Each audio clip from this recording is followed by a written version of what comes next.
자, 그런데요. 이 정부는 지난 2차 한국판 뉴딜 전략회의를 통해서 또 하나의 키워드를 화두로 꺼냈습니다. 바로 지역 균형 뉴딜인데요. 한국판 뉴딜 산업이 결과적으로 이제 지역에서도 펼쳐지기 때문에 이 지역 균형 뉴딜이라는 것도 굉장히 중요한 키워드가 됐습니다. 자, 그래서 이 시간에는 이 현재 지역 균형 뉴딜을 추진하고 있는 대표 지자체 두 곳을 연결해서 향후 이 지역 균형 뉴딜을 어떻게 추진할 건지를 한번 집중적으로 들어보는 시간 가져보도록 하겠습니다. 최문순 강원도지사, 또 김영록 전라남도지사 화상 연결돼 있습니다. 안녕하십니까? 네, 먼저 최문순 고맙습니다. 도지사님께 먼저 안녕하십니까? 네, 여쭤보도록 하겠습니다. 강원도는 지금 이제 사월 보니까 액화수소 기반의 친환경 수소에너지 선도 사업을 집중적으로 추진하고 있습니다. 그러니까 수소 경제하면 강원도 이렇게 만들겠다라는 건데 강원도만의 차별화된 경쟁력이 있다면 소개해 주시죠. 네, 저희들은 이제 청정 에너지를 가장 주축으로 하는 지역 균형 발전 모델을 내세우고 있습니다.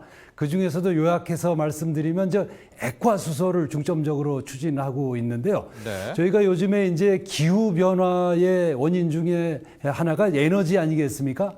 그러니까 석탄과 석유를 더 이상 쓰기가 어렵고 또 원자력은 굉장히 위험하고 또 태양광 같은 것은 설치에 여러 가지 부담이 있기 때문에 최종적으로 새로운 대안 에너지가 액화수소다. 저는 이렇게 생각을 하고 있습니다. 그래서 그 전에 저희들이 원전을 설치하려고 하던 지역이 삼척이었었는데 삼척의 원전 부지에 액화수소 기지를 만들어서 액화수소의 생산, 저장, 유통을 할 수 있는 것들을 지금 추진해 나가고 있다고 말씀드릴 수 있겠습니다.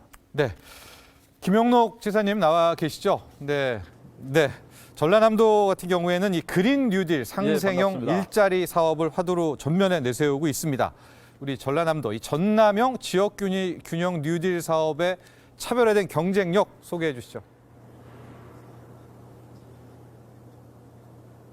예, 우리 전라남도에서는 70개 사업에 한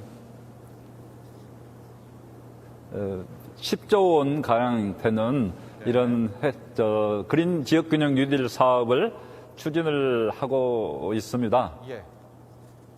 그 중에서도 해상풍력이 전라남도가 갖고 있는 가장 큰 장점이기 때문에 그 해상풍력 잠재력을 잘 살려서 8.2기가와트에 해당되는 해상풍력 단지를 세계 최대의 해상풍력 단지를 우리 전라남도 서남권에 만들어서 그린 뉴딜의 한 축을 이렇게 담당하겠다 이렇게 하고 있습니다. 네. 8.2기가와트는 서울 시민과 인천 시민이 1년간 사용할 수 있는 그런 전력량이 되겠습니다.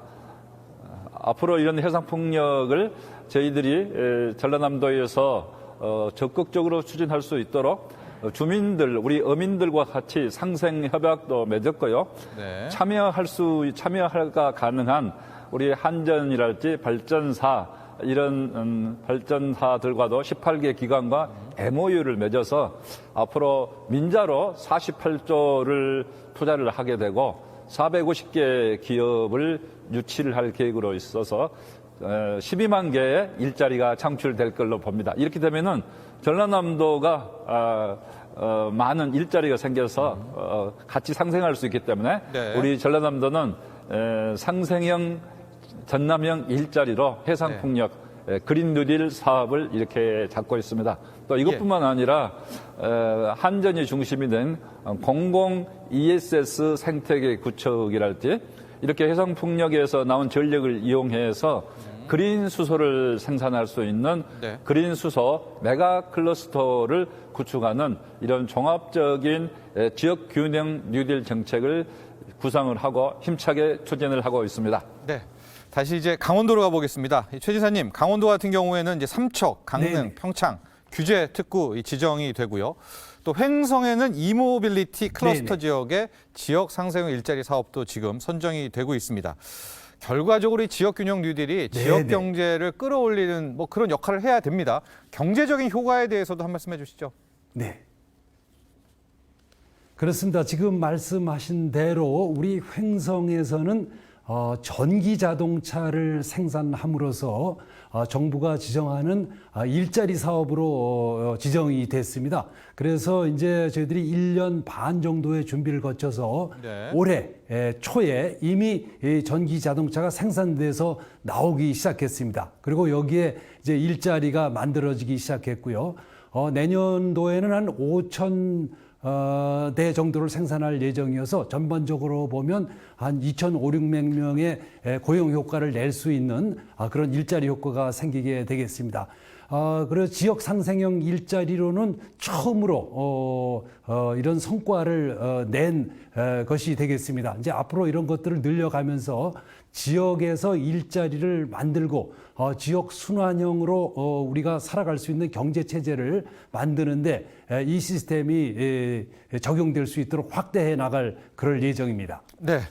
자, 이제 다시 또 전라남도로 넘어가 보겠습니다. 예, 김영록 지사님, 현재 전남은 UN 기후변화협약 당사국 총회 유치를 추진하고 있다고 들었습니다. 실질적으로 이번에 유치를 하게 된 이런 효과, 지역 경제 또 지역 그린 뉴딜과 어떤 의미 있는 도전이 될 수 있겠죠? 예. COP28 UN 기후변화협약 당사국 총회는 이제 이것을 총회를 유치함으로써 우리가 기후 환경 선진국으로 발돋움할 수 있는 좋은 기회가 됩니다.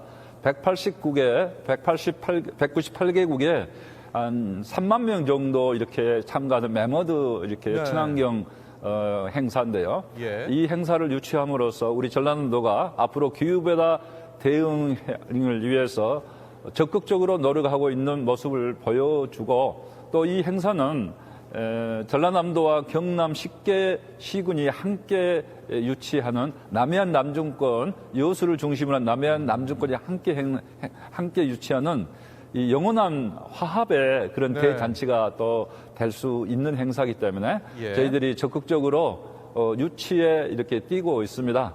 2023년 우리나라 여수를 중심으로 한 남해안 남중권에 유치하게 됨으로써 2012년 여수 세계 박람회의 성공 신화를 다시 한번 우리가 재현하고 이제는 기후변화 선진국으로 도약을 한과 동시에 또 남해안이 얼마나 아름답습니까? 이 남해안의 아름다운 청정한 모습을 세계에 보여줄 수 있고 우리 전라남도 또 경남 부산 관광을 브랜드화할 수 있는 좋은 기회가 될 수 있다 생각합니다. 그래서 기후변화 선진국 또 청정 전남의 힘찬 도약을 될 수 있는 그런 기회가 될 수 있다고 생각하고 반드시 전남과 경남에 함께 유치하는 COP28을 대한민국 그리고 여수를 중심으로 한 남해안 남중권에 유치할 수 있도록 모든 노력을 다하겠습니다. 네. 이제 마지막으로 우리 두 분 지사님 모두에게 좀 말씀드리고 싶습니다. 결과적으로 한국판 뉴딜의 성패, 지역 균형 뉴딜이 잘 돼야 된다 이렇게 볼 수도 있겠습니다. 먼저 우리 최문순 지사님부터 마지막으로 제언하고 싶은 말씀이 있다면 해주시죠. 네, 이번에 지역 주도로 이런 국책 사업들, 뉴딜 사업을 하게 된 게 제 기억으로는 아마 처음이지 싶습니다. 그만큼 지역의 주도권을 인정해 주셨다는 데 대해서 네. 감사를 드리고 이것이 매우 중요한 개념이라고 생각하고 있습니다. 그동안에는 중앙정부 중심의 사업이 되다 보니까 지역민들의 참여가 이렇게 많지 않았고 또 적극적이지 않았습니다. 그래서 지역의 창조성, 자율성이 적극적으로 보장되고 또 전남지사님도 마찬가지시겠습니다만 지역이 전부 인구 소멸의 위험 속에 있기 때문에 이런 사업이 잘 되면서 젊은이들이 유입되고 지역이 훨씬 더 활발하게 돌아가는 그런 활력이 생길 수 있기를 기대에 마지 않습니다. 지역의 활력에 기대를 걸고 있고 이것을 잘 보장해 주시기를 부탁드리겠습니다. 네, 또 우리 김영록 지사님도 한 말씀 해주시죠. 끝으로요. 네, 우리 전라남도는 아까 말씀드린 것 외에도 웰 에이징, 휴먼 헬스케어 이런 사업들도 추진하고 있는데요. 이런 휴먼 헬스케어 이런 사업은 전라남도뿐만 아니라 우리 전라남도 인근에 있는 광주광역시, 전라북도, 경남 함께 갈 수 있는 이런 사업이 될 수 있다 생각을 합니다. 아울러서 해상폭력 사업도 우리 전라북도하고 함께 노력을 해서 이제 우리 나라의 해상폭력 사업이 중국이랄지 다른 나라보다도 경쟁력을 더 갖도록 할 수 있는 공동의 노력, 또 기자재도 국산화할 수 있는 그런 노력이 필요하다고 생각합니다. 그래서 저희 전라남도는 초광역권 지역균형 뉴딜 사업도 다른 광역시도와 함께 공동의 노력을 통해서 그런 사업들을 많이 발굴해서 우리 대한민국의 그린 뉴딜, 지역균형 뉴딜의 경쟁력을 높여나가면서 지역을 선도해 나가는 그런 전라남도가 되고자 합니다. 많은 지도와 성원을 부탁을 드립니다. 네, 지금까지 최문순 강원도지사, 김용록 전남도지사였습니다. 두 분 모두 감사합니다. 네, 고맙습니다. 네, 그렇습니다. 이 지금 한국판 뉴딜의 이 디지털, 그린, 그리고 이제 지역 균형이라는 또 다른 화두가 나왔습니다. 장 원장님, 문 원장님, 이 지역 균형 뉴딜 잘 보면 우리가 지역 균형 발전 해온다라고 했었잖아요. 근데 여기에 또 뉴딜에 포함이 되면서 더 빠른 속도로 이제 추진이 될 것 같거든요. 지역 균형 뉴딜이 지역 경제 발전과에 어떻게 좀 이렇게 시너지가 될까? 좀 한번 아웃라인을 그려주시죠. 그러니까 지역 균형 발전을 하자는 거잖아요. 네. 그러려면 우선 지금까지 해오던 방법을 좀 재고해 볼 필요가 있다고 생각해요. 아, 예. 지역이 스스로 발전해야 하지 않겠습니까? 예. 발전을 하려면 적당한 최소한의 규모가 있다고 생각합니다. 예. 이 경제만이 아니고 교육, 문화, 산업이 다 같이 가야 되는데 500만에서 1000만 정도의 이 배후 인구, 배후 풀이 있어야 네네. 그거 바탕으로 해서 자생력을 갖출 수 있지 않습니까? 이게 예. 메가시티 프로젝트라는 그 관점인데요.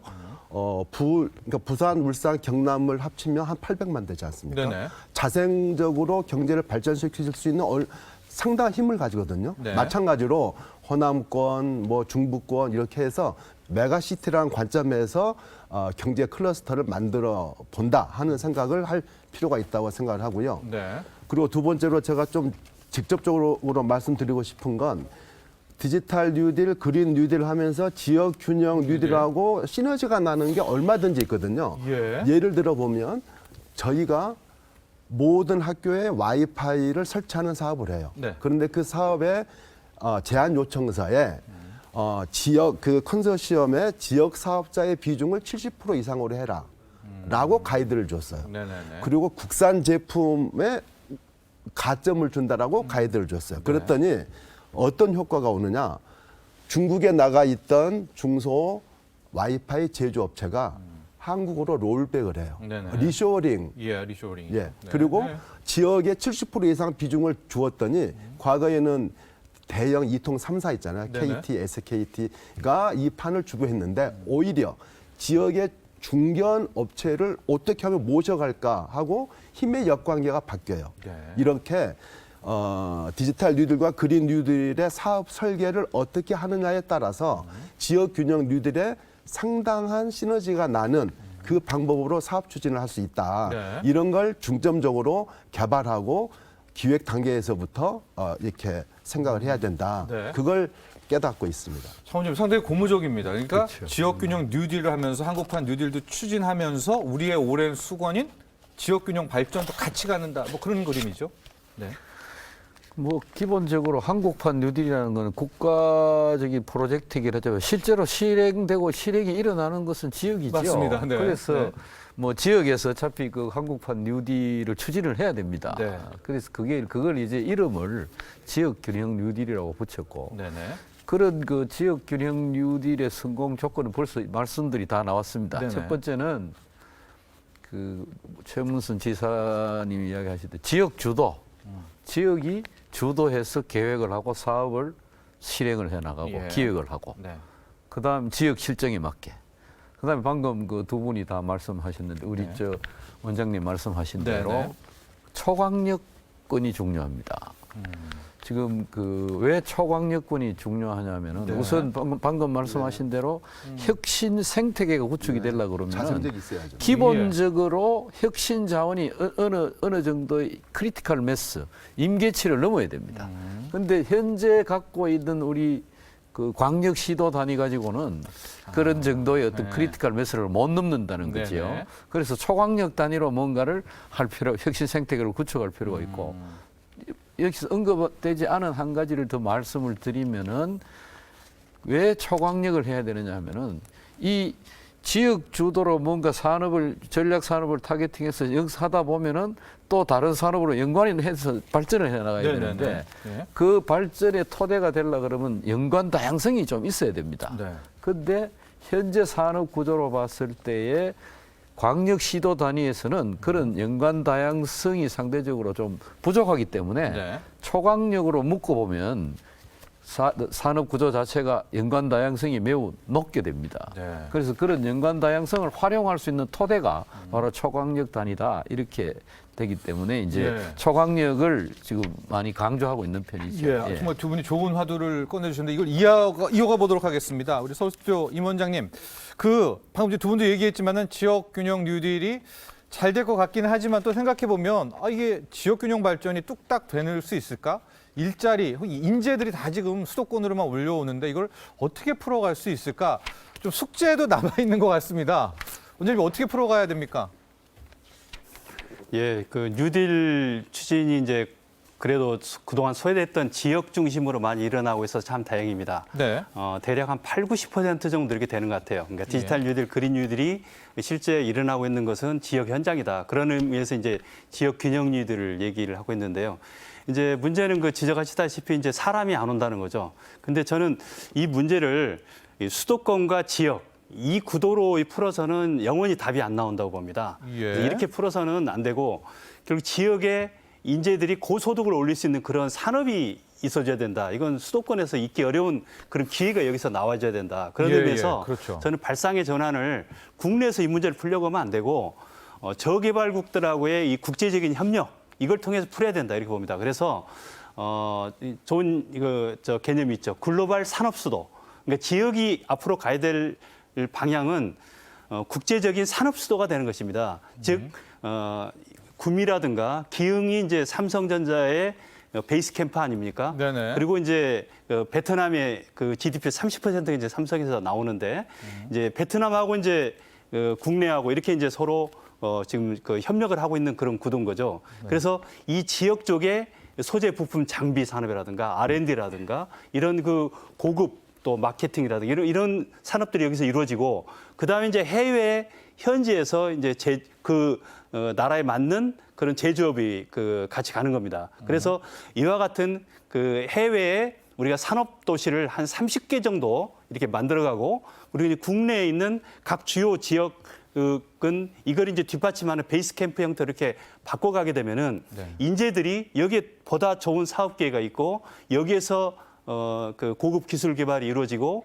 소재 부품 장비에 관한 그런 여러 가지 그 기업들이 여기 모이게 되기 때문에 이건 수도권에서 하기 어려운 거거든요. 그래서 그동안 지역에는 아주 노후화된 중후장대한 그런 산업들만 있기 때문에 굉장히 기피하는 그런 제조업 중심의 그게 됐던 겁니다. 그래서 이제 고부가가치가 있는 산업으로 우리가 전환해 나가면은 이제 지역에 이런 인재들이 모일 수 있는 그런 구조가 됩니다. 그래서 저희가 그린뉴딜만 가지고 한번 대략 계산을 해봤더니 에너지 분야만 저희 이제 그 에너지기술평가원이 이제 네. 지역 협의체 구성해서 지금 에너지 뉴딜 분야를 챙기고 있는데 저희가 네네. 해보니까 매년 이렇게 하게 되면 30년 후에는 44조 원 정도가 지역에서 재정으로 확충이 됩니다. 그래서 예. 지자체들이 중앙정부에 이제 손을 내밀 필요가 없는 거예요.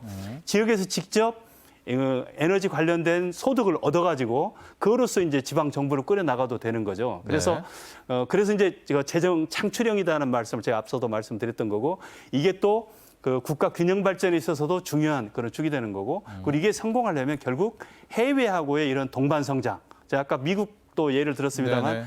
저개발 국가와의 이 동반 성장 관계를 구축해 나가는 것 이걸 통해서 이제 우리 산업 구조가 완전히 바뀌는 거 이게 이제 결국 우리가 지향해야 될 그런 방향이 되겠습니다. 그러면 지역 인재 문제는 저절로 해결이 될 것이다. 네, 그렇게 봅니다. 문 원장님, 좀 어려운 숙제입니다. 아까도 이제 이야기해 주셨지만 지역 균형 뉴딜이 성공하려면 좀 일정한 사이즈가 좀 나와줘야 되는데 예. 그러려면 일자리가 먼저냐 인재가 먼저냐라는 또 뭐 이런 네. 논란도 있을 수가 있어요. 인재도 좀 끌어오고 일자리도 하고 어떻게 그건 같이 연결해야 가는 됩니까? 거죠. 같이 해야 동전의 됩니까? 양면이니까요.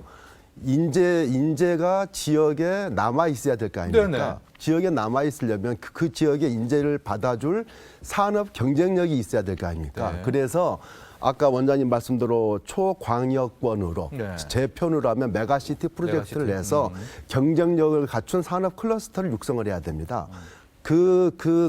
산업에 이것 경쟁력을 더 높이는 데 쓰이는 가장 핵심적인 기술이 인공지능 데이터거든요. 네. AI, 빅데이터 기술을 접목시켜서 기존 산업의 경쟁력과 생산성을 높이는 거예요. 그렇게 경쟁력을 높임으로 해서 그 지역의 산업도 육성하고 인재도 거기에 기여하고 더 창출될 수 있는 이런 인재와 일자리는 산업을 매개로 해서 같이 가는 거다. 네. 예, 그렇게 말씀드릴 수 있죠. 네, 알겠습니다. 저희가 이제 한국형 뉴딜, 한국판 뉴딜을 계속해서 좀 나눠봤습니다. 이 데이터 뉴딜, 또 그린 뉴딜, 디지털 뉴딜, 그린 뉴딜, 또 지역 균형 뉴딜, 그리고 이제 또 한 축이 사회 안정망 구축도 있습니다. 이런 부분까지 우리가 다 이제 살펴봤는데요. 자, 이제 끝으로 한국판 뉴딜 성공해야 되겠죠. 또 우리가 앞으로 현재 코로나19도 극복하면서 미래 성장 동력으로 삼아야 될 것 같습니다. 우리 세 분 모두 그동안 이제 진행해 왔는데 못다한 이야기 있다면 이제 한 말씀 해주시죠. 네. 예. 장 원장님. 아까 우리 그 원장님 말씀하신 대로 한국판 뉴딜의 부제가 있습니다. 네. 그 부제가 뭐냐 하면은 선도 국가로 도약하는 대한민국 대전환 선언입니다. 네, 맞습니다. 이 부제가 말해주듯이 한국판 뉴딜은 정책의 구체적인 정책을 제시한 게 아니고 정책의 방향성을 제시한 거다 이렇게 네. 볼 수 있습니다. 말하자면은 미래 정책의 플랫폼이라고 할 수 있겠죠. 네. 앞으로 이 플랫폼을 토대로 해서 실행 과정에서 이제 아주 구체적이고 세밀한 어떤 그 정책 플랜을 마련해서 네. 지속적으로 보완하고 발전시켜야 될 거로 봅니다. 네. 우리 산업연구원도 국책연구기관으로서 산업 분야에서 최적의 뉴딜 정책이 설계될 수 있도록 최선을 다할 생각입니다. 감사합니다. 네. 예. 우리 문 원장님도 예. 마지막으로 한 말씀 예, 해주시죠. 한국판 뉴딜은 국가적인 역량을 총 동원해서 벌이는 초대형 프로젝트지 않습니까? 맞습니다. 네. 이게 성공하는데 정부의 힘만으로 되겠습니까? 민관이 이게 호응이 네. 돼야 될 거 아닙니까? 네. 정부에서 역량을 집중해서 마중물을 부어주면 민간이 열심히 펌프질을 잘해야 물이 펄펄펄펄 뿜어 나올 거 아니에요. 네. 그래서 민간에서 이제 화답을 해줘야 돼요. 정부의 그렇죠. 이런 마중물에 네. 맞추어서 민간이 투자를 해주고 네. 사람을 뽑아주고 기술 개발하고 신상품을 벌이고 이런 호응이 절대적으로 필요하다. 이게 첫 번째고요. 네. 정부도 잘해야지 않겠습니까? 리딩을. 제발 그 온갖 거 다 하려고 하지 말고 네. 이 초심에 기초해서 선택과 집중을 해야 돼요. 네. 어떻게 모든 걸 다 하겠습니까? 유한한 네. 정권, 이 시간도 부족한데 네. 선택과 집중을 잘해서 실행을 속도감 있게 우리 애자일하게 한다잖아요. 네네. 애자일한 방법론으로 똑똑하게. 속도감 있게 네. 예, 실행을 하는 것이 중요하다고 생각합니다. 네, 감사합니다. 또 우리 서울의 스튜디오에 있는 임 원장님 마지막으로 한 말씀 해주시죠. 예, 저 서울 잊지 않고 항상 챙겨주셔서 고맙습니다. 저는 뉴딜은 안보다 이 말씀을 마지막으로 하나 드리고 싶은데요. 오늘 이제 안보에 대한 얘기는 저희가 안 했어요. 근데 네. 디지털 안보 또 에너지 안보 이렇게 말씀을 드릴 수 있습니다. 우리가 디지털 분야에 있어서 경쟁력을 못 갖추게 되면요. 디지털 주권을 상실하거든요. 우리가 네. 가지고 있는 데이터 다 남들이 다 가져가 버리고 우리는 그거 남의 거, 우리 거 다 보여주고 우리는 남의 거 빌려다 써야 되는 그런 상황이 되는 거거든요. 그래서 우리가 앞선 그 IT 경쟁력을 바탕으로 해서 결국 이제 디지털 주권 확보해야 되는 거고요. 그게 이제 결국 디지털 안보가 되는 거죠. 그 다음에 또 하나는 이제 에너지 안보 분야인데 제가 작년에 P4G 기후 정상회의가 있습니다. 거기 참석했는데 거기 이제 동유럽 국가의 그 에너지 분야 장차관들이 많이 왔어요. 근데 그분들 얘기가 자기들은 재생에너지를 늘리는데 사활을 건다는 거예요. 그래서 왜 그러냐? 그러니까 러시아로부터 이제 가스나 이제 오일에 이제 의존해가지고 경제를 운영을 해온 거예요. 그러니까 러시아가 말 한마디만 하면 꼼짝 못하고 들어야 되는 겁니다. 그래서 그로부터 독립하기 위해서 태양광이나 풍력을 늘려가지고 이제는 그 러시아한테 의존하지 않고도 에너지 분야에 있어서 자립을 할 수 있다. 그러니 굉장히 중요한 목표로 삼더라고요. 그래서 예를 들자면 이제 리투아니아 같은 경우에는 네. 재생에너지 발전 비중이 80%가 넘어요. 그러니까 거의 다른 나라에 의존할 필요가 없거든요. 네. 이제 그런 의미에서 이 에너지라는 것은 단순히 경제만의 문제가 아닌 겁니다. 그래서 에너지 안보, 그걸 이제 우리가 가져야만이 우리가 안심하고 미래 사회를 설계를 할 수가 있거든요. 네. 근데 우리는 지금 한 해에 거의 150조 원 이상을 에너지를 수입하는 나라입니다. 우리 사용하는 에너지의 94%를 지금 대의존하고 있어요. 이런 상황에서는 우리가 아무리 그 수출을 잘하고 그렇게 해서 우리가 무역 흑자를 낸다고 할지라도 불안할 수밖에 없어요. 세계 정세에.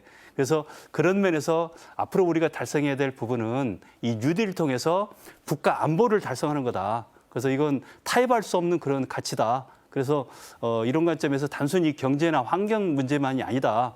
그런 것을 우리 다 같이 한번 생각해 봤으면 좋겠습니다. 예, 고맙습니다. 네, 감사합니다. 이 한국판 뉴딜 90분이라는 조금 짧은 시간 속에 숨가쁘게 달려왔습니다. 그래도 많은 부분 의미를 찾을 수가 있었고 또 우리가 보완해야 될 점도 충분히 짚어봤던 것 같습니다. 자, 오늘 함께해 주셨던 이 장지상 산업연구원장, 또 문용식 한국정보화진흥원장, 그리고 임춘택 한국에너지기술평가원장 모두 함께해 주셔서 감사합니다. 네, 수고하셨습니다. 감사합니다. 예, 감사합니다.